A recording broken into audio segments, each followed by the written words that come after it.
మార్గము గుండా మనం నడుచుకుంటూ ప్రభువుకు మనం ఏమైపోవాలంటే దగ్గరైపోవాలి. ప్రియమైన వారు, దూరం అవ్వకూడదు. మనం దేవునికి దూరం అవ్వకూడదు, కానీ దగ్గర అవ్వేలా ఉండాలి. మరి ఎప్పుడు దగ్గర అవుతామో? ఇలాంటి ప్రార్థన కొడుకుల్లో ఎప్పుడైతే మనం ఏకీపిస్తామో అప్పుడు. ఆది అపోస్తలుల సంఘముల వారు చూడండి, వారు ఎలా ఉన్నారంట? ప్రతిదినం అంటే దేవాలయమును తప్పక ఏకీపించారు. తప్పక అంటే ఏంటి? మర్చిపోవట్లేదు. ఈ రోజు ఎవరు మర్చిపోతారు తెలుసా? మనమే. సిగ్గు లేకుండా మనం మాట్లాడుకోవాలి తెలుసా? నిజంగా మనం మర్చిపోతాం. దేవుడు అంటే మనకు భయము లేదు. లేదని మనం ఒప్పుకోవాలి ప్రియమైన వారు. ఎందుకంటే ఆ రోజు ఆది అపోస్తలుల సంఘములో ఉన్న విశ్వాసులు ఎలా తెగించారు చూడు ప్రభు కొరకు. మాకు ఈ భూమి మీద ఆశలు లేవు, ఈ భూలోకంలో ఏది మాకు వద్దు, మాకు ప్రభువే కావాలి, యేసుక్రీస్తు ప్రభువే కావాలని అపోస్తలుల దగ్గరికి వచ్చి అపోస్తలులతో పాటు కూడా మరి ఎంటాడు వెళ్ళారు. అపోస్తలుల కార్యములు 2వ అధ్యాయము 37వ వచనం కానించి చదువుకుంటే ఈ మాటలన్నీ కనపడతాయి. మీరు చదవకండి, రాసుకున్న వాళ్ళు రాసుకోండి, ఇంటికి వెళ్ళి చదువుకున్న సందర్భాలు ఉంటాయి. ఆ ప్రజలు ఎలా రక్షింపబడ్డారో, ఎలా ప్రభుని ఎంటాడారో, ఎలా వారి విశ్వాసం కాపాడుకున్నారో, ఎలా వారి పవిత్రతను కాపాడుకున్నారు కాబట్టి అసలు భూమి మీద వారికి ఆశలే లేవు, ప్రభువే కావాలనుకున్నారు. అంటే వారుకున్నంత తెగింపు, వారుకున్నంత ఆసక్తి, వారుకున్నంత ఇష్టము, వారు ఏకీపించినంత స్థితి ఈ రోజు మనం ఎందుకు ఏకీపించలేకపోతున్నాం ప్రభు సన్నిధిలో కదా? ఇక్కడ దేవుడు చక్కగా మాట్లాడుతున్నాడు కదా. ఆయన ఏమంటున్నాడంట? ఆయన కోసం ఆయన మాట్లాడుతున్నాడు. అలాగా ఆయనే మన దేవుడు, మనము ఆయన పాలించు ప్రజలము, ఆయన మేపు గొర్రెలము. చూడండి, ఇప్పుడు ఆయన మేపడానికి ఇష్టపడతాడు. ఆయన మనల్ని ఎలా పోలుస్తున్నాడు? ఆయన గొర్రెలుగా. అంటే ఆయన మనల్ని గొర్రెలుగా అని చెప్తున్నాడంటే ప్రియమైన వారులారా, ఆయన ఇప్పుడు మనకి ఎవరో కాపరి. గొర్రెలమంటే మనమైతే ఇప్పుడు ఆయన మనకి ఏమై ఉన్నాడు అనుకోవాలి? ఇప్పుడు మనం కాపరి. ఆ కాపరి ఎలాంటి కాపరి తెలుసా? మంచి కాపరి తన గొర్రెల కొరకు ప్రాణాన్ని పెడతాడు. ఆ గొర్రెలకి శ్రేష్టమైన మేత పెడతాడు. అవి పుష్టిగా ఉండాలంట. గొర్రెలు ఎలాగా? పుష్టిగా. అవి బక్క చిక్కుపోయే గొర్రెలుగా ఉండకూడదు, కానీ అవి పుష్టిగా ఉండాలి, అవి స్థిరపడుతూ పడి ఉండాలి. వాటిని ఎలా మేపాలో కూడా ఆయనకి తెలుసు, ఆ ప్రభువుకు తెలుసు. ఎందుకంటే ఈ భూమి మీద మనల్ని పుట్టించింది ఆయనే కాబట్టి. ఆయన మనల్ని పోషించే దేవుడు, పుట్టించే దేవుడు, మనల్ని ఎవంటే స్థిరపరిచే దేవుడు. అందుకే మనం ఏం చేయబడాలి తెలుసా? అక్కడ చూడండి, మరలా ఇందాకలాగైతే మనం మాట్లాడుకున్న పోస్ట్ వచ్చంలో రండి యెహోవాను గురించి అదే మాటలు మాట్లాడి కిందకి వచ్చిన తర్వాత 7వ వచనంలో చెప్తున్నాడు ఆయన. 7వ వచనంలో రండి, ఇప్పుడు ఎవండి ముందు రండి అంటే వెళ్దాం రండి అని చెప్పాడు. 7వ వచనంలోకి వచ్చినప్పుడు ఆయన ఏం చెప్తున్నాడు తెలుసా? రండి, నమస్కారం చేసి సాగిలి పెడదాము, మనల్ని సృజించిన యెహోవా సన్నిధిని మోకరించుదము. నేడు మీరు ఆయన మాటను అంగీకరించిన ఎడల ఎంత మేలు. ఎంత చూడండి, మేలంటే మనకి ఏం దొరుకుతుంది తెలుసా? పరలోకం దొరుకుతుంది. ఆ మేలును మనం ఎలా అనుభవించాలో తెలుసా? ఇదిగో ఆయన సన్నిధిలోనికి మనం వెళ్ళిపోవాలి. రండి, నమస్కారం చేసి సాగిలపడండి. ఎక్కడ సాగిలపడాలంట? ఆయన సన్నిధిలో. ఆయన సన్నిధిలో మనం ఎందుకు సాగిలపడాలంటే మహారాజు అయిన దేవుడు ఆయన సన్నిధిలో ఉండి మనల్ని చూస్తున్నాడు. ఆయన మనల్ని స్థిరపరచుకోవడానికి, మనల్ని బలపరచుకోవడానికి. ఒకవేళ మనం దారి తొలగిపోయిన గొర్రె వలె ఉంటే దారిలోనికి, మందలోనికి నడిపించడానికి ఇష్టపడే దేవుడు ఎవరంటే యెహోవా. చూడండి, ఒకవేళ మందలో నుండి మనం తొలగిపోవడం అంటే లోకాశల్లోకి వెళ్ళిపోయామా? ఒక ప్రార్థన శక్తిని పొందుకున్న, ఒక రోజు పొందుకున్న మనమే ఇదిగో నానాటికి ఒకవేళ బలహీనమైపోయామా? దేవునికి దూరం అయిపోయామా? అయినా పర్లేదు, మరలా మన దేవుడు ఏం చేసుకుంటున్నాడు తెలుసా?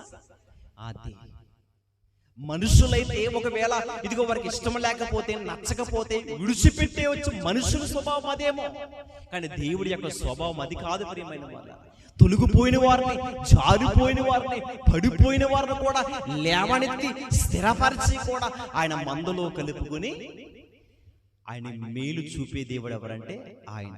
మరి అలాంటి దేవుని కొరకు మనం సిద్ధపడాలంటే ఆయన సన్నిధిలో మనం ఏం చేయబడాలి తెలుసా? రండి అన్నాడు ఆయన. రండి, నమస్కారం చెయ్యండి, సాగిలపడండి. ఏవండి, మనము ఆయన సన్నిధిలోకి వెళ్ళగానే మనకు రావాల్సింది ఏంటి తెలుసా? ఒక పశ్చాత్తాపం కలిగే మనస్సు మనకి రావాలి. పశ్చాత్తాపం కలిగే మనస్సు.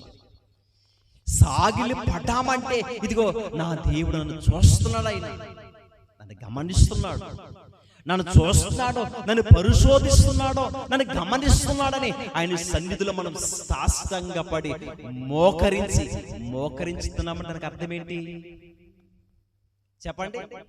అంటే ప్రార్థనలు ఇప్పుడు మనము మోకరిస్తున్నాము, ఆయన మనవిని కొరకు మనం ఎదురు చూసుకుని అసలు మనం ఎందుకు దేవుని సన్నిధికి వెళ్తున్నాము, ఏ ఉద్దేశాల ప్రకారంగా వెళ్తున్నాము, అసలు దేవుని పక్షంగా మనం ఏం పొందుకోవాలనుకుంటున్నాం.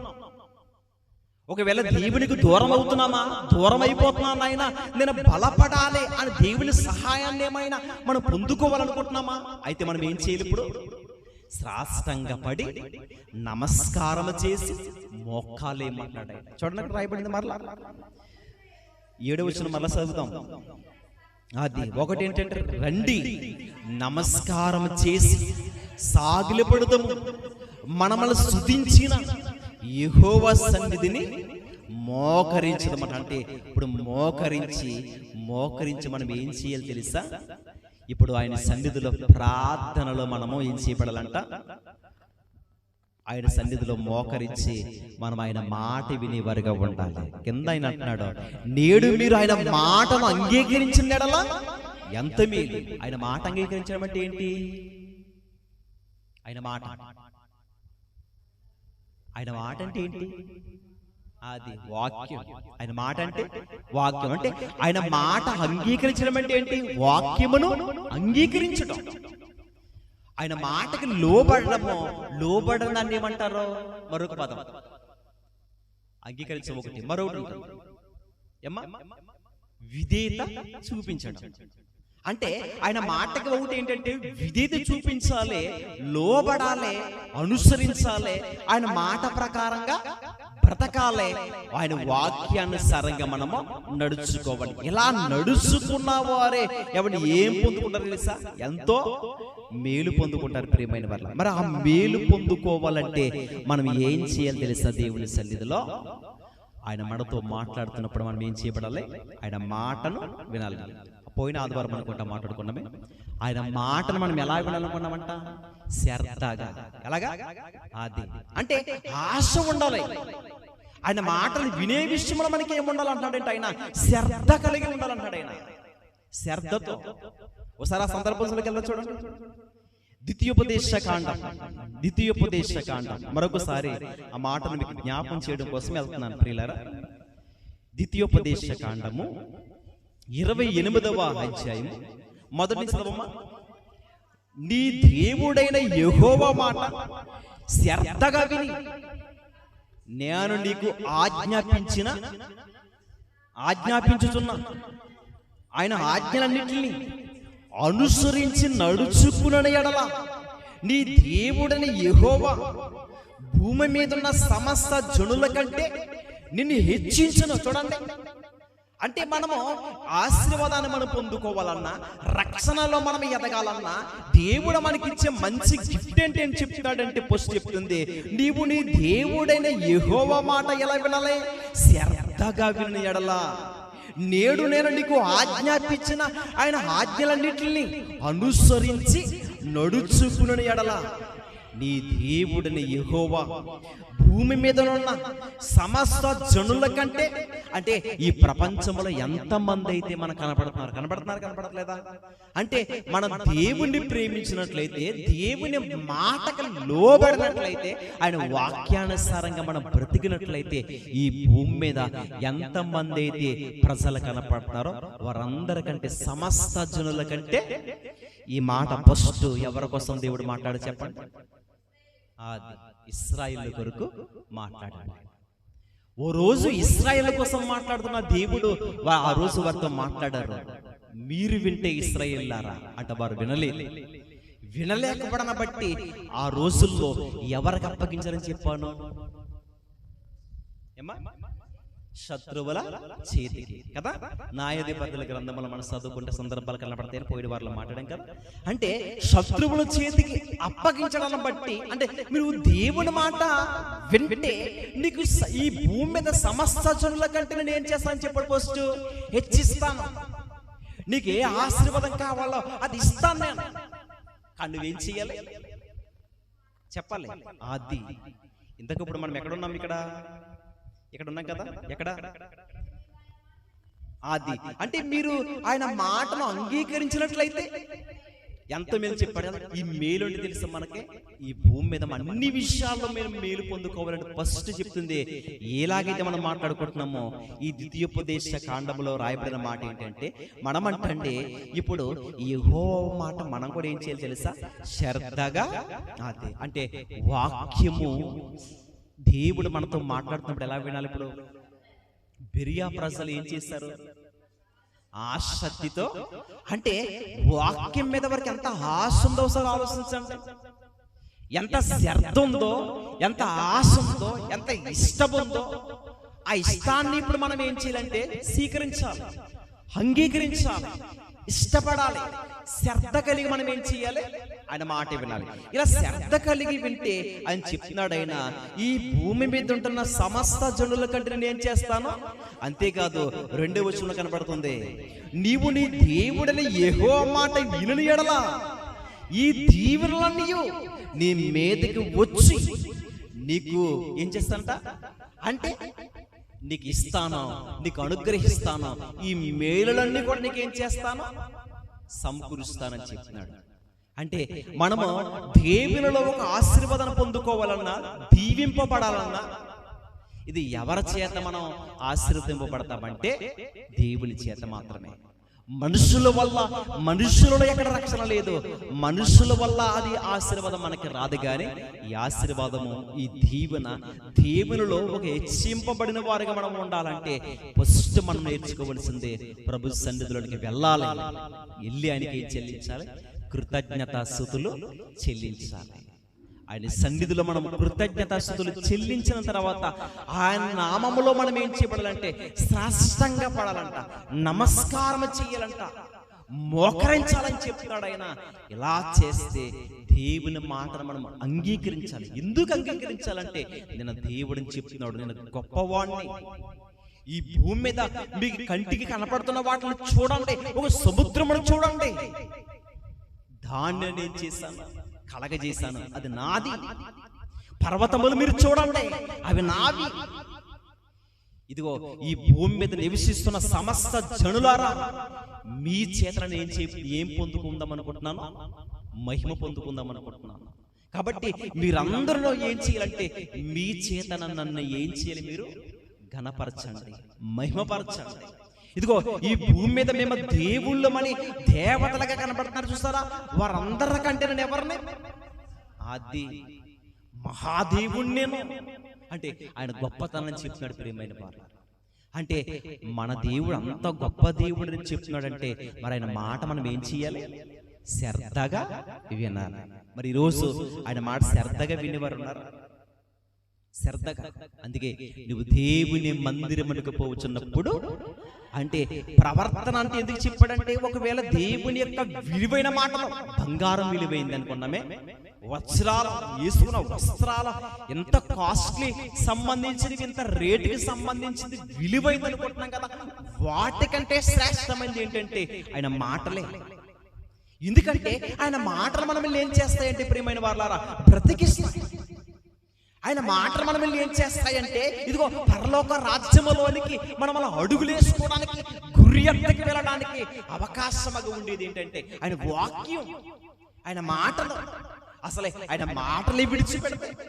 చూడండి, చాలా మంది త్రాగుబోతులు గాని, వ్యభిచారులు గాని, దొంగలు గాని, నరహంతకులు గాని, మూర్ఖులు, అసలు దేవుడే లేడన్న వారు కూడా చాలా మంది ఉంటారు కదా.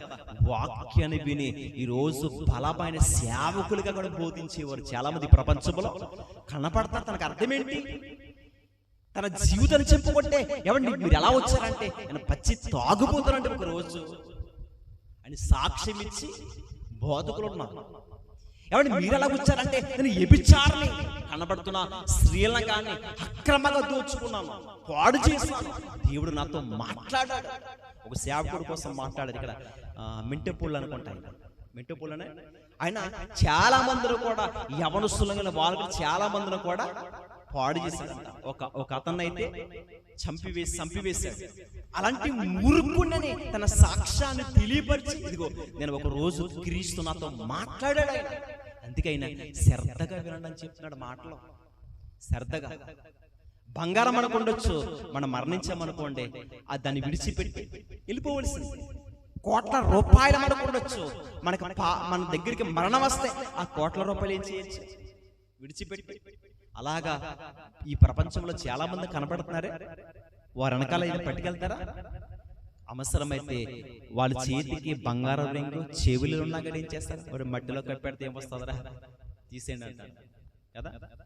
అంటే ఏసుకి దాంట్లో తీసేస్తాం, మట్టి బంగారం కప్పెట్టలేదు తీసేస్తారు. అంటే ఆ బంగారం అంత కోటేశ్వరం అనేసి దాన్ని పెట్టరు. అంటే దీన్ని బట్టి మనకు అర్థమవుతుంది మరి ఏది విలువైందంటే దేవుని మాటలు విలువైనవి, ఆయన వాక్యం. అందుకే ఈ ప్రపంచంలో దేనినైనా ఎక్కువ ప్రేమించినా కానీ అదంతా అర్థమే ప్రేమైన వాళ్ళారా. ఆయన మాట కొరకు మనం ఏం చేయబడాలంట?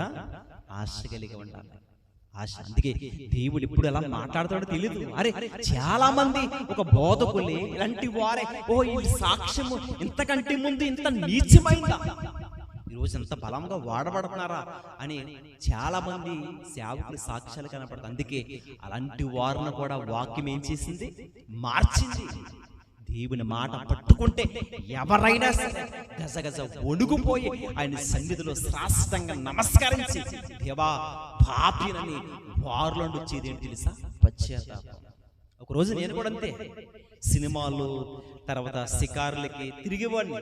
సినిమాలు అంటే ఎలాంటి జీవితమే. ఒకరోజు ఏంటో జనం ఏంటి అదేంటి అని ఏమండి అనంతపురంలో గుర్తీరుకి వెళ్ళడం జరిగింది. ఒకసారి చూద్దాం, మరలా వస్తామో రాదో తెలియదు కదా, వెళ్దాం అని వెళ్ళాం ఒకరోజు. అంటే ఒకరోజు వెళ్ళగానే కూర్చుని వాక్యాన్ని వినగానే ప్రియమైన వారు దేవుడు నాతో మాట్లాడారు. ఆ రోజే బాప్తిస్మం గురించి మాట్లాడడం మాటలు వచ్చినాయి. చాలా ప్రసంగం వచ్చింది, అప్పటికే చాలా సేపు ప్రసంగం చెప్పారు. కానీ దాంట్లో ఒక్క మాట మాత్రం నన్ను పట్టుకుంది. వాక్యం అంతా మన దగ్గర పట్టేసుకోదు. దేవుడు ఎప్పుడు ఎలా మాట్లాడతారో కూడా తెలీదు. ఒకే ఒక మాట పట్టుకుంటుంది మనం. అలాగే గద్దింపు అన్నది మనకు వస్తుంది ప్రియమైన వాళ్ళు. ఎందుకు జీవితం, ఎందుకు బ్రతుకుతున్నానో, ఎందుకు భూమి మీదకి వచ్చాను, మరస్తున్నాను అనే ఒక ఆలోచన మనలో పుడుతుంది. ఎందుకు జీవితం అనిపిస్తుంది. ఇలాగే చాలా మంది మారిన వారు ప్రియులారా. అందుకే మనం స్థిరపడాలన్నా, మారాలన్నా, క్రీస్తులో నిలబడాలన్నా ఆయన వాక్యం వినే విషయంలో మనం ఎలా ఉండాలంట? శ్రద్ధగా. అంటే మనకెంతో మేలు కలిగి చేసే దేవుడు మన పక్షంగా ఉంటాడు. ఇందాక ద్వితీయోపదేశ కాండంలో మాట్లాడుకున్నాం కదా, ఆయన మాటలు ఆయన ఆజ్ఞల ప్రకారంగా మనం నడుచుకుంటే ఈ దీవెనలన్నీ కూడా ఎవరికి వస్తాయి అంటున్నాడు ఆయన. ఇదిగో మరలా పై వచనంలోకి వెళ్ళిపోయిన తర్వాత ఒకవేళ ఆయన కట్టడాలు ఆయన మాటలు ఒకవేళ నువ్వు నిర్లక్ష్యంగా ఉంటే నీ మీదకి ఏమొస్తుందో మరలా అది శాపం అంటున్నాడు కదా. అంటే ఫస్ట్ ఆశీర్వాదం ఇస్తున్నాడో, ఆశీర్వాదాన్ని కోల్పోతే, నా మాటలు నువ్వు కోల్పోతే నీకు మిగిలేదేంటి ఆఖరికి? చదవండి మాట.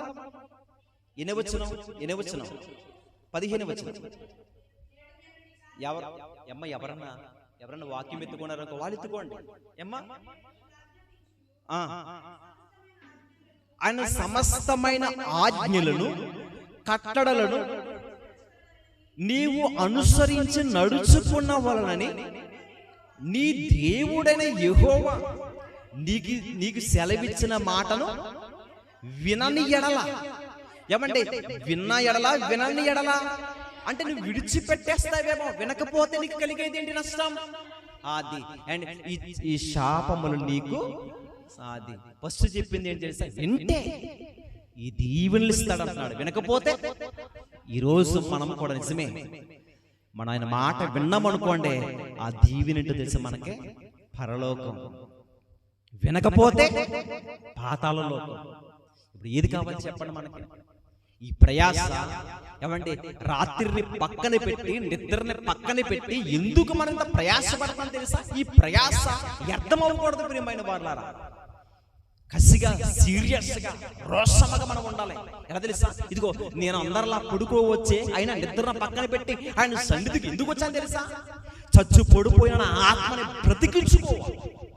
సల్లారిపోయిన ఆత్మని మరలా వాక్యం చేత ఏడు చేసుకుని స్థిరపరచుకుని, ఇదిగో ఎక్కడైతే తొలగిపోయానో మరలా బ్రతికించుకుని కూడా క్రీస్తులో నిలబడాలన్న ఒక విశ్వాసాన్ని కాపాడుకోవాలి. మనం రోషం కావాలి. ఇదిగో పాపం కనపడుతుంటే పాపాన్ని అసహించుకోవాలి. ఈ పాపమునకు ఒత్తిడి ఇదిగో మూడు ముచ్చట్లుగా చూపిస్తుంది. నన్ను ఆఖరికి నాశనము చేసి ఆరని అగ్నిలో తీసుకెళ్లిపోయే పాపం నాకు వద్దు. దీన్ని అసహించుకుని ప్రభు కొరకు రోషముగా కనబడి ఈ భూమి మీద శ్రమైన, ఇబ్బంది అయినా, ఆటంకమైన, అవమానమైన, నిందైనా, ఏదైనా కానీ నా ప్రభు నాకు కావాలి, భక్తిగా బ్రతికుతానన్న ఒక తెగింపు మనలోకి రావాలి. ప్రియమైన వాళ్ళ బాగా వినాలి. ఎప్పుడైతే ఇలాంటి ఆశ కలుగుతుందో పరలోకానికి వెళ్ళే భాగ్యం మనకి దక్కుతుంది. అందుకే ఆయన చెప్తున్నాడు, రండి మనం రక్షణ పొందుకోవాలంటే. అందుకే పుష్టించాడు కదా ఆయన, రండి మన రక్షణ దుర్గమును బట్టి సంతోషగానము. 95వ కీర్తనలో ఉంది కదా మాట, చదువుకున్న ఫస్ట్ లో, రండి యెహోవాను గురించి ఉత్సాహధ్వనం చేద్దాము, మన రక్షణ దుర్గమును బట్టి అది సంతోషగానము చేదము. ఎవండి ఆయన సంతోషగానము చేసేవారంటే ఆయన సన్నిధిలో ఎవండి వాక్యం వింటేనే ఒక వింతంటే, పాటలు పాడుతుంటే కూడా మనలో ఎవండి మనలో ఉన్న ఉజ్జీవం లేకపోతే పాట చేత కూడా మనం ఏం సంపాదించుకోవచ్చు? ఉజ్జీవాన్ని సంపాదించుకోవచ్చు. ఇదే కీర్తన గ్రంథం. 96వ కీర్తన, కీర్తన గ్రంథము 96వ కీర్తన మొదటి నుండి. యెహోవా మీద కొత్త కీర్తన పాడుడి, సర్వభూషణులారా యెహోవా మీద పాడుడి, యెహోవా మీద పాడుడి, ఆయన నామమును స్తుతించుడి. చూడండి ఎంత చక్కటి మాట అంటే, ఆయన ఏం మాట్లాడుతున్నాడంటే యెహోవా మీద కొత్త కీర్తన పాడండి. సర్వభూషణులు అంటే ఏంటి? ఈ ప్రపంచంలో ఎంతమంది బిడ్డలున్నారో వారందరూ కూడా సర్వభూషణులారా ఇదిగో యెహోవా మీద పాడుడి, యెహోవా మీద పాడుడి, అనుదినము ఆయన రక్షణ సువార్తను. అది ఇప్పుడు మనకు కావాల్సింది ఏంటి అనుకుంటున్నారు? రక్షణ సువార్త. ఈ ప్రయాస, ఈ మాటలు ఏంటి అనుకుంటున్నారో? రక్షణ. ఆది అపొస్తలులు మాట్లాడుతున్నది ఏంటి తెలుసా? మీరు సర్వలోకానికి వెళ్ళి యేసు ప్రభువు చెప్పి సర్వ సృష్టికి సువార్తను ప్రకటించండి. అదేంటది? రక్షణ. అంటే ఆ రోజు సువార్త నుండి అనేక వేల మందిని అపొస్తలులు ప్రభు యొద్దకు నడిపించారు, ప్రభువులో స్థిరపరిచారు, ఒక భక్తిలో నిలబడ్డారు, క్రీస్తు కొరకు హతసాక్షులుగా మరణించారు. వారి సాక్ష్యం ఎంత బాగుందో చూడండి.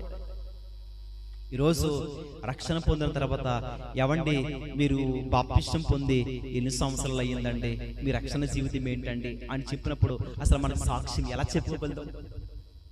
ఒక 20 సంవత్సరాలు అవుతుంది, ఒక 30 అంట. 30 సంవత్సరాల్లో దేవుని కొనుక్కున్న బ్రతికానని నీలో ఉన్న గొప్పతనాన్ని ఒక లోకస్తుడికి, ఒక అన్యజనుడికి ఎలా చెప్పగలుగుతాం మనం?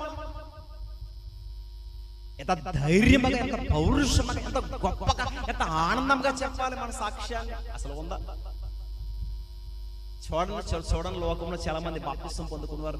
బూతు మాటలు, అబద్ధాలు, కొండుములు చెప్పేవారుగా, ఏమంటే లోక సంబంధమైన మాటలు, లోక సంబంధములతో గడిపి ముసలమ్మ ముచ్చట చెప్పుకునే మాటలే తప్ప అసలు క్రీస్తుని గురించి, ఈ రక్షణ సువార్తను ఎంతమందికి మనం ప్రకటించేవారుగా ఉంటున్నాం? ఎంతమందికి ప్రకటించడం అంటే ఏదో మైకి తీసుకుని ఏదో బోధించడమే, ప్రకటించడమే కాదు. ఒక వ్యక్తిగతంగా ఒక మనిషికి కూడా సువార్త ప్రకటించేది సువార్తే. ఏదో వేల మందిగా, ప్రజల మందిగా, ఇలా వందల మందిగా బోధించేది సువార్త కాదు.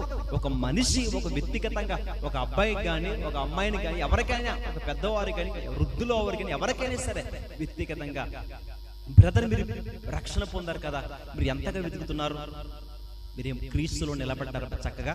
అయితే నేను బలహీనంగా ఉన్నానండి, నాకు ఆత్మీయంగా నేను బలపడాలనుకుంటున్నాను, మీ అనుభవంలో ఉన్న కొన్ని విషయాలు నాకు తెలియపరచండి, ఇష్టపూర్వకంగా నన్ను అంగీకరించడానికి సిద్ధంగా ఉన్నానన్న ఒక తగ్గింపు మనలో ఉండాలి.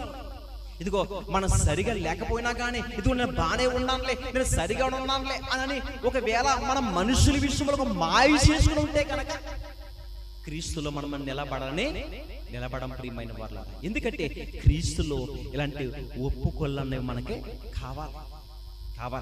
అందుకే రక్షణ జీవితాన్ని మనం చాలా జాగ్రత్తగా కాపాడుకోవాలి. బాప్తిసము పొందుతున్న పిల్లలు, పొందబోయే పిల్లలు కూడా ఈ మాటలు చాలా ప్రాముఖ్యముగా ఉండాలి. ఇప్పుడే నీలో ఒక పునాదిగా ఉన్నాయనుకోండి, బాప్తిసం పొందగానే అసలు తొట్టిల్లే అవకాశాలు నీకు అసలు ఉండవు. అందుకే చాలా చక్కగా మన వాక్యాన్ని వినలాగా అంటున్నాడు ఆయన, అనుదినము ఆయన రక్షణ సువార్తను. అనుదినం అంటే ఏంటి?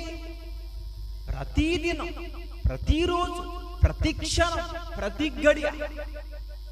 చూడండి, ప్రతిదినం అంటే ప్రతి క్షణం, ప్రతిరోజు, చూడండి ప్రతి గడియ. ఈ సువార్తను మనం ఏం చేయాలంటే మనలో ఉన్న వాక్యాన్ని మనలో ఉండిపోకూడదు. మనలో ఉన్న వాక్యం ఏం చేయబడాలి? వెళ్ళాలి.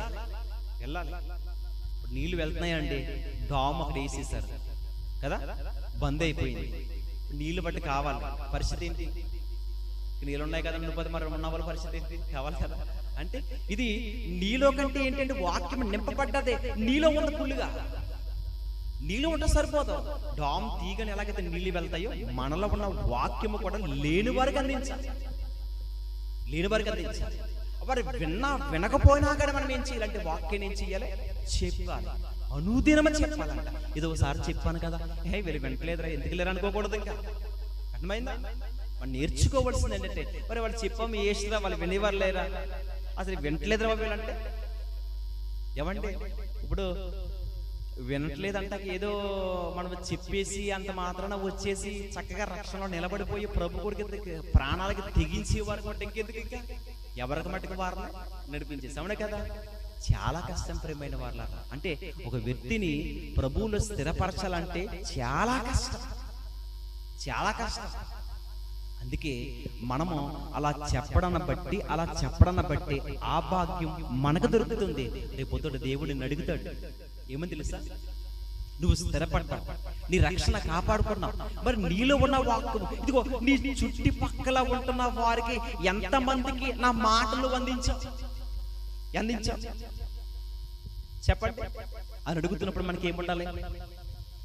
ఏమ్మా అది కదా, ప్రభువా నాలో వాక్యం ఉంది, నాలో ఉండడమే కాకుండా నేను అనేక మందికి అందించాను, మీ వాక్యాన్ని అందించాను. ఆయన ఏం చెప్తున్నాడు? ఆయన అనుదినము ఆయన రక్షణ సువార్తను ప్రకటించుడి, అన్య జనుల్లో ఆయన మహిమను ప్రచురించుడి, సమస్త జనులలో ఆయన ఆశ్చర్య కార్యములు.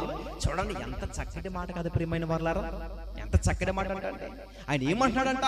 అన్య జనుల్లో ఆయన మహిమను ప్రచురించుడి. అంటే అన్ని జనులు అంటే ఎంతమంది మారలేని వారు కనపడుతున్నారు చూడండి కదా.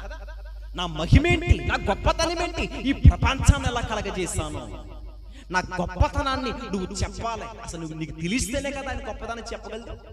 ఆయన గొప్పతనం తెలియకపోతే ఏం చెప్పగలుగుతాం చెప్పండి? ఏమంటే ఒక వ్యక్తి కోసం మనం మంచిగా చెప్తాం కదా కొన్ని సందర్భాల్లో, ఆయన ఎంత మంచివాడో, ఆయన ఎంత గొప్ప వ్యక్తో అని అతని కోసం మనం మాట్లాడుకుంటాం. దానికి అర్థం ఏంటి? ఇప్పుడు అంతేందుకు డాక్టర్ బిఆర్ అంబేద్కర్ కోసం మనం మాట్లాడుకుంటున్నాం కదా, ఆయన ఎంత మంచివాడు, ఆయన ఎన్ని కష్టాలు ఈ భూమి మీద ఆయన పడ్డాడు, ఎన్ని అవమానింపబడ్డాడు కదా, ఎంతో గొప్ప గొప్ప వారు ఆయన తుణీకరించారు. కనీసం మన చదువుకునే విషయాల్లో కూడా ఆయన్ని గేటు బయట పడేశారంట. స్కూల్లో కూడా ఆయన్ని రానవ్వలేదు. అయినా కానీ అది కష్టేంటి? నన్ను ఎవరైతే అంటగట్టిన వారు వలె, అంటే అంటరాని వారి వలె చూసారో, ఎవరైతే నన్ను అంటగట్టిన వారుగా చూసారో అలాంటి వారి విషయంలో నేను గొప్పోడుగా నేను ఉండాలి, ప్రయోజకుడుగా నేను ఉండాలని ఆయన చదువు విషయంలో పుట్టుదల కలిగి రాత్రు పగల్లో కూడా నిద్రపోకుండా కూడా ఆయన అంటే చదువు మీద అంతగా ప్రయోజకుడిగా ఇవ్వడు కాబట్టి ఆయన అది చూసారా, అంటే భారత రాజ్యాంగాన్ని రాచి గొప్ప వ్యక్తిగా చరిత్రలో నిలిచాడంటే ఆయన గొప్పతనం మనం మాట్లాడుకోవటం ఏంది? ఎలా మాట్లాడుకుంటున్నాం? ఆయన గొప్పవాడు అండి అని మాట్లాడుతున్నాం కదా. అంటే ఆయన గొప్పతనాన్ని మనం ఈరోజు తెలుసుకున్నాం. కానీ యేసుక్రీస్తు గొప్పతనాన్ని తెలుసుకునే వారు తెలుసుకుంటే ఏమంటే మనుషులుగా ఉండి ఎన్నో అవమానాలు పొంది గొప్పవారుగా ఉన్నారండి చరిత్రలోని. వారి కోసం మనం గొప్పగా చెప్పుకుంటున్నామే, మరి క్రీస్తుని గురించి ఆయన గొప్పతనం చెప్పలేకపోతున్నాం ఏంటి కదా? ఎప్పుడు మనం చెప్పకుండా తెలుసా, మనము ఆయన రక్షణ కలిగి ఉండాలి. ఆయన గొప్పతనం ఏంటో మనకు తెలియాలి. మనకు తెలిస్తేనే ఆయన గొప్పతనం గురించి మనకు తెలిసింది కాబట్టి మనం చెప్తున్నాం కదా కదండి. మరి యేసులో ఉన్న గొప్పతనం మనకు తెలియాలంటే అనేక మందికి తెలియపరచచ్చు. అదే రక్షణ సువార్త. ప్రియమైన వాళ్ళ ఎవరికి తెలియపరచాలి తెలుసా? అన్ని జనులు అంటే ఏంటంటే మార్పు లేని వారికి, ఎవరైతే క్రీస్తుని మేము నమ్ముకున్నామని చెప్పి కూడా క్రీస్తులో దూరముగా ఎవరైతే ఉన్నారో అలాంటి వారికి ఆయన గొప్పతనాన్ని తెలియపరచాలి. అన్య జనుల్లో ఆయన మహిమను ఏం చేయాలి నువ్వు? అది సమస్త జనుల్లో ఆయన ఆశ్చర్య కార్యములను అది అంటే ఎందుకంటే చాలా మంది కూడా ఈ భూమి మీద అన్యులుగా మనకి ప్రపంచంలో బోల్డ్ మంది కనపడుతున్నారు లేరా కదా. అలాంటి విగ్రహారాధనలు అన్నవారు చాలా మంది రోజు ఇదిగో క్రీస్తు మీద బురద జల్లి కదా అని మాట్లాడేవారు చాలా మంది ఉన్నారు కదా. అలాంటి వారికి మనం చెప్పవలసింది ఎలా చెప్పాలంటే ప్రేమపూర్వకంగా చెప్పాలి, ఇష్టపూర్వకంగా. వాళ్ళ దేవుని కోసం మాట్లాడారు అనుకోండి, మనం ఏం చేయాలి? వినాలి. అవునండి, నిజమేనండి. పౌలు గారి కోసం నేను చెప్పుకున్న సార్ విన్నారు చెప్పండి సందర్భం. ఏ పట్టణం అది? కాదు, ఎథెన్స్ పట్టణం కదా.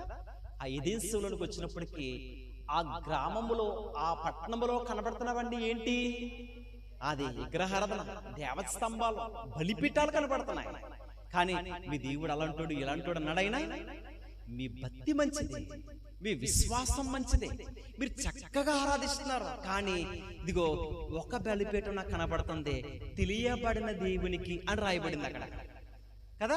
అంటే మీరు ఎన్ని చేస్తున్నారు కానీ అసలైందని విడిచిపెడుతున్నారో వీలిట్లకన్నిటికంటే గొప్పదే అని చూడండి ఎలా తీసుకెళ్ళిపోయాడు పౌలు గారు. అంటే అలాంటి జ్ఞానం మనకు రావాలి. ఈరోజు అన్యులు రావట్లేదు, క్రీస్తులా మాట్లాడతారంటే అర్థం కాక రాయులు మొప్పలో ఇది అది అని మాట్లాడడం బట్టి వాళ్ళకి ఏముంటుంది? అసలు వాళ్ళకి ఏమో తెలుస్తుందా ప్రభు కోసం? నిజంగా ప్రభు కొరకు తెలియదు అనుకోండి, తెలుసు అనుకోండి, ప్రాణాలు ఇవ్వడానికి ఎవరైనా సరే తెగిస్తారు, సిద్ధపడతారు. వారికి తెలియదు పాపం. అలాంటి వారి విషయంలో మనము నడిపించాలంటే ఇలాంటి జ్ఞానముతో మనము తీసుకువెళ్ళాలి. అక్కడ కింద రాయబడుతున్నాడు ఆయన. అందుకే ఫస్ట్ ఇందాక మనం చదువుకున్న వచ్చిన చదవండి. అన్ని జనుల్లో సమస్త జనుల్లో ఆయన ఆశ్చర్య కార్యములు, అంటే ఆయన ఆశ్చర్య కార్యములు ఏంటి, ఆయన అద్భుతాలు ఏంటి, ఆయన అంత గొప్ప దేవుడని అలాంటి వారికి ఎలా వివరించాలి? ఆ రోజు పౌలు గారు వివరించారు చూసావా, అలా వివరించాలి. ఎందుకంటే ఈ భూమి చాలా మంది మేము దేవుళ్ళమే అని ఆరాధిస్తున్నారు కదా. అవన్నీ ఇలాంటివి తెలిస్తే కింద రాయబడి చూడండి.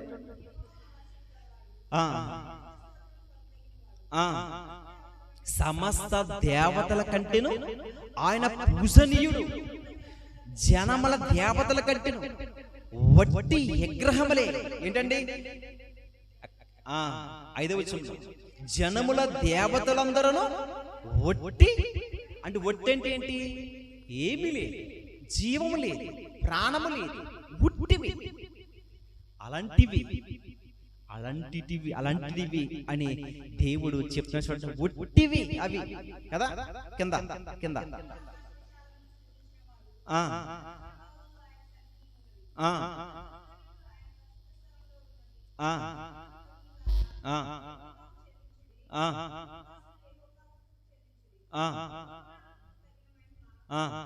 అది ఇప్పుడు ఆయనకి మనం ఎలాంటి మహిమ చెల్లించాలంట?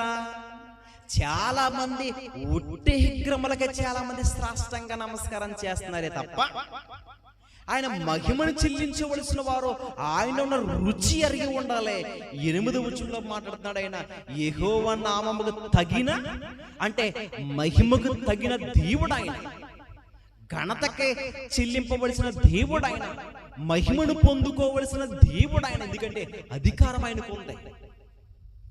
ఈ భూమి మీద ఈ ప్రపంచాన్ని కానీ ఈ సృష్టిని కానీ ఈ సృష్టిలో సమస్తమును కూడా ఏలబోయేది మనమైతే మనకి కావలసిన సమస్తమును కూడా దేవుడు ఈ భూమి మీద అన్ని ఇచ్చాడు. అంటే అన్ని ఇచ్చిన దేవుణ్ణి ఈరోజు మనం మర్చిపోవట్లేదంటారా? కదండి. అంటే అన్ని ఇచ్చిన దేవుణ్ణి మర్చిపోయి అసలు ఏమి ఇవ్వలేని వారి వైపు చాలా మంది ఈరోజు పరిగెడుతున్నారు. అందుకే ఏమండి, ఏమి ఇవ్వలేని వారి వైపు పరిగెడుతున్నారు తప్ప ఎవరు కావాలి చెప్పండి? ఇప్పుడు మనం అన్ని ఇచ్చేవాడు కావాలి. అందుకే స్టీవెన్ గారు పాట పాడారు కదా, అన్ని ఇచ్చిన వాడు మన కన్నీటిని తుడిస్తాడని పాట. అంటే అన్ని ఇచ్చిన వాడు మన కన్నీటిని తుడిస్తాడు అని పాట ఉంటుంది సార్. స్టీవెన్ గారు పాడిన పాట బాగుంటుంది. అంటే కొన్ని శరణాలు ఎలాగైతే ఇలాంటి వాక్యాలు ఇవి చూపించబడ అలాంటి అర్థాల పాటలు రాశారు.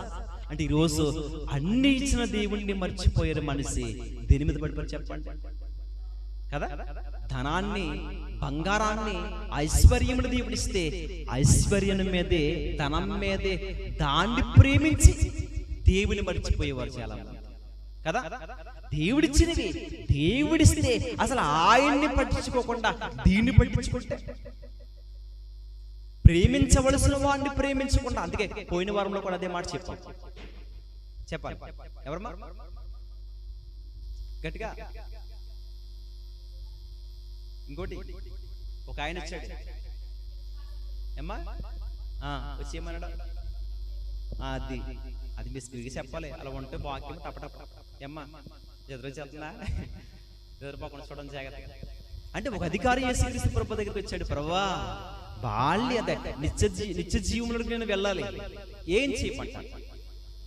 అవును ప్రభువా, చిన్నప్పుడు చేస్తున్నాను, రెడీగా ఉన్నాను, ఇంకేంటి చెప్పి అడగండి. ఇంకా బాగా ఉన్నాము నాయన, చక్కగానే అయితే నీ కూడా కోదు చెప్పిన ఆయన ఏది కావాలి చేస్తారా?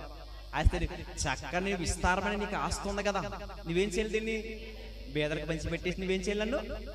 నన్ను ఎంబడించి ఈ ఆస్తి అంతా నేను ఇంతవరకు సంపాదించుకున్న ఆస్తి అంతా బేదలకు ఇచ్చేయమంటా బాబా, నాకేమవుతాయి కానీ ఎంబడించినా అని ఇలా మాట్లాడించి ఇప్పుడు ఎస్సన పడి వెళ్ళిపోయాడు. చూడండి, అంటే ఇప్పుడు ఎవరిని ప్రేమిస్తున్నాడు ఆయన? ధనాన్ని ప్రేమిస్తున్నాడు. తన మనసు ఎక్కడ ఉంది? ధనం మీదే. అంటే అన్ని ఇచ్చిన వాడిని మర్చిపోయాడు. పరలోకి ఏం కావాలన్నాడు ఆయన? పరలోకం రావాలంటే అది ఆసామాస విషయం కాదది, అది సామాన్యమైన విషయం కాదది. చాలా పుట్టుగలతో కలిగి ఉండాలి. ఈ భూమి దేన్నైతే మనము అసహించుకుంటామో, డబ్బులు, ధనము అవసరమే, కానీ బ్రతకడానికి అవసరం తప్ప బ్రతికే ధనం కాదు, జీవితమే ఈ ప్రపంచంలో. అలాగని ధనం లేదు దీనాన్ని ఇలా మాట్లాడదాం కదా. కొన్ని విషయాల్లో ఆలోచించి మాట్లాడాలి దీని విషయాల్లో కదా. కొందరు అడుగుతారు, మరి పరిస్థితి ఏంటి, నువ్వు ఎలా తింటామని దీనికి సమాధానాలు కావాలి. అందుకే బ్రతకడానికి మాత్రమే అవసరం, కానీ ధనమే జీవితం కాదు, ధనమే బ్రతుకు కాదు కదా. ధనం మీద మమకారము ఉంచకూడదు. దీని మీద మమకారం ఉంచుకుని దాన్ని ప్రేమిస్తే నువ్వు దేని కోల్పోతావు తెలుసా? పరలోకాన్ని కోల్పోతావు. ఆయన వెంబడించాలి. ఆది అపొస్తలులు అంటే వారికున్న సమస్తము కూడా ధనాశులు, వాళ్ళకున్న స్థిరాస్తులు కూడా తీసుకొచ్చి అపొస్తలుల పాదాల దగ్గర పెట్టారంటే భూమి మీద మాకు ఏమొద్దన్నారు. మాకు ప్రభు కావాలి, ఏం చేయమంటారు చెప్పండి, సిద్ధంగా ఉన్నాం, రెడీగా ఉన్నామన్నారు. ఈ రోజు మేము సిద్ధంగా ఉన్నాం, ప్రభు కొరకు రెడీగా ఉన్నామన్నవారు ఎంతమంది కదా? సిద్ధంగా ఉండాలి, రెడీగా ఉండాలంటే సిద్ధమని తెలుసా? ప్రభు రాకడకు నేను సిద్ధపడి ఉన్నాను అని ఎప్పుడు వస్తాడో ఆయనతో పాటు ఎగిరి వెళ్ళిపోవడానికి నేను ఎలా ఉన్నాను, అది అలాంటి సిద్ధపాటు కలిగే జీవితాన్ని మనం ఏం చేసుకోవాలి, కలిగి ఉండాలి. అందుకే అలా కలిగి ఉండాలంటే ఆయన వాక్యం మన హృదయంలో ఉండాలి. అనుదినము ఆయన రక్షణ సువార్త మనం ఏం చేయాలి? అది మీరు ఎన్ని సంవత్సరాల నుంచి ప్రభు రక్షణలో పొందారో, ఎన్నిసార్లు వాక్యాన్ని విన్నారో, ఎన్నిసార్లు వాక్యము చేత మీరు స్థిరపడ్డారో, మీలో ఉన్న వాక్యము ఎంతమందికి మీరు అందించగలిగారు? 10వ వచనంలో కింద వచనం చూడండి, కింద వచనం ఏంటండి? ఈ వార్తను అన్యజనుల్లో ప్రకటించుడి.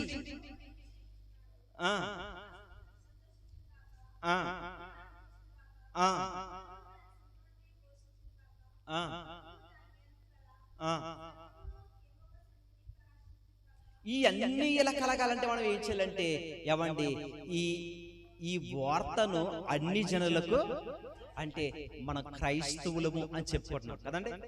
మీరు ఎవరండి అని అడిగితే మనం ఏం చెప్తాం చెప్పండి? నిజం చెప్పండి. మారలేదనుకోండి, నేను అన్ని జనులు అన్నాను, అవునే కదా చెప్పండి. ఒప్పుకుంటాం, అలాగే ఒప్పుకో. ఎవరమ్మా మీరా? నేను క్రైస్తవులు అండి, పేరుకి మాత్రమే క్రైస్తవులు, కానీ బతుకు ఉండదు, జీవితం ఉండదు, అలాంటి బ్రతుకు ఉండదు. ఎవరన్నా మీరు? నేను క్రైస్తవులు అంట. పని చేసినప్పుడు కానీ ఎక్కడికి వెళ్ళినప్పుడు మీరు ఎవరమ్మా అంటారు? అన్యులు అడుగుతారు కదా, మీరు నీకంటే అన్యులేనమ్మా అని చెప్పుకోమాట. క్రైస్తవులు అంటే ఎవరు? క్రీస్తుని ధరించుకున్నవారు క్రైస్తవులు. అలా ధరించుకున్న వారికి అర్హత ఉంటుంది ప్రియమైన వాళ్ళ. అది ఎవరైనా సరే ఏండి, అలాంటి వారుగా ఉండాలి. ఎందుకంటే అప్పుడే ఈ భూమి మీద సమస్తమును కూడా దేవుడు మనకిచ్చిన పనిని అప్పుడు మనం పూర్తి చేసి వెళ్తాం. పౌలు గారు మాట బలంగా మాట్లాడారేంటి? నా ముట్టుకైతే బ్రతుకుట. ఎందుకన్నా మాట్లాడే తెలుసా? నేను ఒకవేళ బ్రతికితే మీ కొరకే బ్రతుకుతాను, మీ సేవ కొరకు, ఆత్మల కొరకు బ్రతుకుతాను, కానీ బ్రతుకు నాకు వద్దన్నాడు ఆయన కదా. గురి ఎత్తకన్నా పరిగెడుతున్నాను అంటున్నాడు. అంటే నాకు కావలసింది భూమి. కొన్ని సందర్భాల్లో నాకున్న సమస్తమును కూడా పెంటతో సమానముగా, అంటే తనకు ఆస్త, బంగారమా, ధనమా, ఏదైనా సరే పెంటతో పోల్చాడు. విలువైంది ఈ భూమి మీద ఎవరైతే ఇది విలువైంది అనుకున్నారో, ఒక పౌలు గారికి అర్థమైంది ఇది పెంటిది అన్నాడు. పెంటలు ఏం పడేస్తాం మనం? చెత్త, పేపర్లో పనికిరాని వస్తువులు కదండి, అవి పడేస్తాం కదా. డబ్బుని పెంటగా చూసాడు పౌలు గారు. బంగారాన్ని, తనకున్న బంధువర్గమా, ఎవరైనా స్నేహితుల, ఎవరైతే క్రీస్తుకు విరోధంగా ఏదైతే కనపడుతుందో ఇవన్నీ సమస్తమును పెంటతో సమానముగా ఎంచి తిని అని చెప్పాడు. అంటే నాకు కావలసింది అది. గురి ఎద్దకే వెళ్తున్నాను అంటున్నాడు ఆయన. అంటే మరి ఈరోజు మనం వచ్చాం కదా, మన పరలోకానికి వెళ్ళొద్దా? అందుకే ప్రయాస ప్రియమైన వాళ్ళ. ఈ రాత్రులు, ఈ సంపూర్ణ రాత్రి ప్రార్థనలో మనం పుట్టుదల కలిగి నేర్చుకోవలసింది ఏంటి తెలుసా? నేను ఈ సంపూర్ణ ప్రార్థన కుడుగుల చేత ఇదిగో ఆయన వాక్యములో స్థిరపడాలి, పరలోకానికి మేఘములో ఎక్కబడాలంటే ఈ భూమి మీద నాకు కావలసింది ఏంటి తెలుసా? రక్షణ జీవితాన్ని కాపాడుకోవాలి. నేను ఒక పౌలు గారే పెంటతో పోల్చాడేంటి? దానికంటూ ఆశ అనుకుంటా ఈ భూమి మీద బ్రతకాలనుకుంటలేదంట ఆయన. నా ముట్టుకైతే బ్రతుకుట. ఎవరి కోసం నాకు అనవసరం ప్రభువా, నేనైతే నా ముట్టుకైతే ఇదిగో నీ కొరకే బ్రతుకుతాను. నాకు ఈ భూమి మీద బ్రతకాలని నాకు లేదనైనా నాకు అర్థమైపోయింది తెలుసా? ఒకప్పుడు ఈ భూమి ఏమైపోతుంది, అంతమైపోతే, గతించిపోవడానికి సూర్య చంద్రులు కనపడుతున్నారు, సముద్రం కనపడుతుంది. ఏదో ఒక రోజు ప్రళయము వలె వచ్చి ముంచేస్తుంది. ఏదో రోజు నాకు అర్థమైపోయింది, సముద్రము ఘోషిస్తుందంట.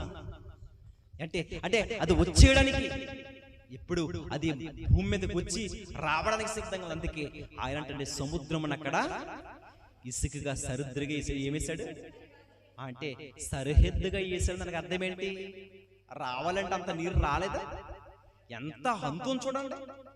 మరి ఈ భూమిని కలగజేసిన తర్వాత దేవుడు ఇన్ని సంవత్సరాలు కనబడుతుందే మరి ఎప్పుడు ప్రపంచం ఎప్పుడు అంతమైపోయినట్టుగా లేదే,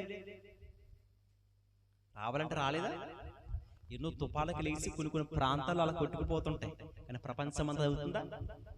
కానీ దేవుడు సెలవిస్తే, ఆజ్ఞాపిస్తే ఖచ్చితంగా ఈ భూమి మీద ఆయన కర్ణెర్ర చేస్తే అసలు ఎవ్వరు కూడా.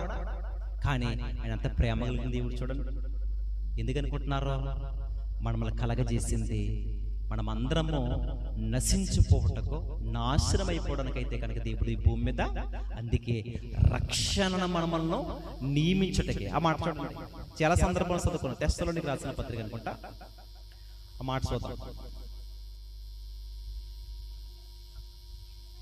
5వ అధ్యాయము, మొదటి తెస్సలోనికి రాసిన పత్రిక 5వ అధ్యాయము 9వ వచనం. ఎందుకనగా మన ప్రభువైన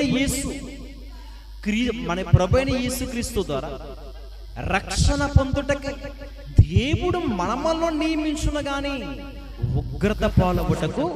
ఎంత చక్కటి మాట కదండి! దేవుడు ఎంత ప్రేమ కలిగినవాడు చూడండి. అంటే ఇప్పుడు దేవుడు మనల్ని ఎందుకు ఈ భూమి మీదకి పుట్టించాడో, ఎందుకు మనల్ని కలగజేసుకున్నాడో, ఎందుకు ఆయన మనల్ని ఏర్పాటు చేసుకున్నాడంటే ఆయన చెప్తున్నాడు, ఎందుకనగా మన ప్రభువైన యేసుక్రీస్తు ద్వారా. అంటే ఆయన ద్వారా అంటే ఆయన పిల్లలుగా మనం భూమి మీదకి పంపించాడు కదా. ఎందుకు పంపించాడంటే రక్షణ మీరందరూ పొందాలనే, రక్షణ మీరందరూ పొందాలనే దేవుడు జగతి పునాది వేయబడక ముందు దేవుడు మనల్ని ఏం చేశాడు? ఆయన నియమించాడు. కానీ ఇదిగో మీరందరూ ఉగ్రత పాలవ్వాలని ఆయన. అది చూడండి, అంటే దేవుడు మనల్ని పుట్టించింది పాతాళములోనికి పంపేయడానికి కాదు, ఆరని అగ్నిలోనికి పంపేయడానికి కాదు. ఆయన మనం పుట్టించింది ఎందుకు పుట్టించాడో తెలుసు? ఆయన మనమందరము రక్షణ పొంది ఏమండి ప్రభు దగ్గర, ఆయన ఒళ్ళో, ఆయన కౌగిట్లో ఉండాలని, పరలోకములో ఉండాలని మన కన్న తండ్రి చేతులు చాచి పిలుస్తుంది. ఏంటి తెలుసా? ప్రయాసపడి భారం మోసుకుంటున్నా పాపమనే భారమనే మీరు ఉన్నారే, దాన్ని విడిచిపెట్టండి, నా దగ్గరికి రండి అని పిలుస్తున్నాడు. ఎలా పిలుస్తున్నాడు? ఆయన వాక్యము చేత పిలుస్తుంటే ఆయన మాట వినివరేది అని పిలుస్తున్నాడు. ఆయన ప్రయాసపడి భారం మోసుకుంటున్న సమస్త జనాలంటే ఏదో ఒక గ్రామానికి సంబంధించిన వారినో, దేశానికి సంబంధించిన వారినో, లేకుంటే ఒక పట్టణానికి సంబంధించిన వారిని పిలుస్తలేదు. ఎలాగ రాయబడింది? సమస్త జనులారంటే ఏంటి? ఈ భూ ప్రపంచంలో ఏ మూలన మనుషులుగా ప్రజలు కనబడుతున్నారో సమస్త జనులారా నా యొద్దకు రండి. అది అంటే అక్కడ ధనవంతుడు పేదరాజులకు వస్తుంది కదా, ఇక్కడ ఈ పేదరాజు అబ్రహాము రమణ ఏం పొందాడు? అదే నెమ్మది, అది విశ్రాంతి అనే స్థలములోనికి మనము కూడా ఆ గొప్ప భాగ్యం పొందుకోవాలని దేవుడు మనం ఏం చేస్తున్నాడు? ఆయన ముగించుకుందాం చెప్పండి. అంటే అలాంటి పరలోకములోనికి వెళ్ళాలని దేవుడు మనల్ని పిలుస్తున్నాడు. ఆయన ఎలాగా? వాక్యం చేత. మరి ఆయన వాక్యానికి అంగీకరించి వారి పట్టించుకోక, ఆయన మాటను విడిచిపెట్టడం బట్టి చాలా మంది ప్రియమైన వారులారా ప్రమాదాలకి గురైపోయిన వారు చాలా మంది కనపడుతున్నాడు. అందుకే చెప్పాడు కాబట్టి చాలా మంది మాట్లాడతారు కదా, దేవుడు ఎంత అన్యాయిస్తాడో కదా, దేవుడు తీసుకెళ్లిపోయాడు, దేవుడి ప్రమాదాన్ని ఇచ్చేశాడు, దేవుడు చంపేశాడు. ఇక్కడ ఏం రాయబడింది? మనమల్ని ఆయన రక్షణ పొందాలని దేవుడు ఏర్పాటు చేశాడు తప్ప అది ఉగ్రత పాలవ్వడానికైతే. అది అంటే మనం నశించుకోవడం మనకి ఇష్టమా? మన పిల్లలు ఉన్నారండి, ఒకసారి ఆలోచన ఉదాహరణగా మాట్లాడుకుందాం. నా పిల్లలు ఉన్నారు, వాళ్ళు పాడైపోవడానికి, నశించిపోవడానికి, వారు చనిపోవడానికి ఇష్టపడతానా? మీ పిల్లలు ఉన్నారు, మీరు అలా ఆలోచిస్తారా? అలా ఆలోచించరే కదా. ఏ కన్న తండ్రులైనా నా బిడ్డలు బాగోవాలనుకుంటాం కదా. మరి మన పిల్లల విషయంలోనే ఇంత చక్కగా మనం మాట్లాడుకుంటున్నప్పుడు మరి మన కన్న తండ్రి ఆయన ఉగ్రత పాలైపోవాలనుకుంటాడా? అలాగనుకున్నప్పుడు అసలు ఈ భూమి మీద పుట్టించడు కదా ఆయన మనల్ని కదా. ఎందుకు అసలు వేస్ట్ కదా అనుకోవాలి కదా. కానీ అలాంటి మనసు అయింది కాదైంది, అలాంటి మనసు కాదైంది. మనం అందరం ఏం పొందాలంట? రక్షణ పొందాలి. రక్షణ పొందుటకే దేవుడు మనలను నియమించిన గాని అది అంటే ఆ భాగ్యాన్ని పొందుకోవాలంటే ఖచ్చితంగా మనం ఏం చేయాలి? రక్షణ పొందాలి. మిగతా మాటలు కొన్ని ప్రార్థనలు అయిన తర్వాత ఇదే వాక్యాన్ని ముందుకి కంటిన్యూ చేద్దాం. ప్రార్థన చేసుకుందాం కొంచెం సేపు. ప్రతి ఒక్కరూ ప్రార్థనలో ఏకీపించండి.